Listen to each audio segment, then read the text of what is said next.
ঢাকা কেন্দ্রিক বা বড় বড় শহরে যেখানে নগরায়ন হচ্ছে সেইগুলোতে প্লট দেওয়া বন্ধ করে দেওয়া উচিত, সেগুলোতে ফ্ল্যাট করে কাজ করা উচিত।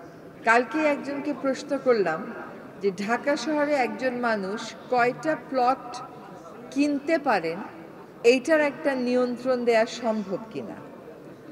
উত্তরটা হলো মুক্তবাজার অর্থনীতিতে এটা পারা যায় না।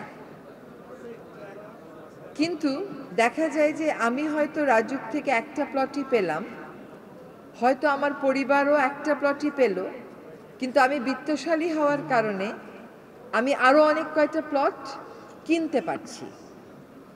তাহলে একজন মালিকই ৬-৭টা প্লটের মালিক হচ্ছেন, অন্যদিকে একজন মধ্যবিত্ত প্লট পাচ্ছেন না।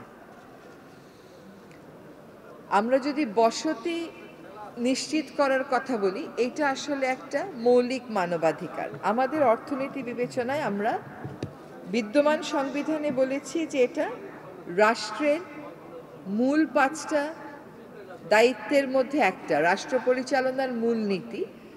কিন্তু এইটা আসলে একটা মানবাধিকার বা মৌলিক অধিকার হিসাবে স্বীকৃতি পাওয়ার যোগ্যতা রাখে। আমরা অন্তর্বর্তী সরকার, আমরা হয়তো সাংবিধানিক এই পরিবর্তনে যাব না, কিন্তু বসতিকে আসলে একটা মানবাধিকার, মৌলিক অধিকার হিসেবে স্বীকৃতি দেওয়া দরকার। যে প্যারাডাইম শিফটের কথা আমরা বলছি, যদি সত্যি জলবায়ু পরিবর্তনের কারণে বাংলাদেশের 1/3 অর্থাৎ 21টি মতন উপকূলীয় জেলা সমুদ্রের পানির নিচে চলে যেতে বাধ্য হয়, তাহলে ওই 1/3 জেলার মানুষগুলোকে আপনার বেঁচে থাকা বা টিকে থাকা 2/3 ভূমিতে আশ্রয় দিতে হবে। এখন থেকে এই পরিকল্পনা শুরু না করলে আসলে সত্যিই দেরি হয়ে যাবে। কাজে এখন যখন আমরা বসতির কথা বলি, আমরা যেন একটা নগর কেন্দ্রিক বসতির কথা না বলে সাম্য এবং অন্তর্ভুক্তিমূলক বসতির কথা ভাবি।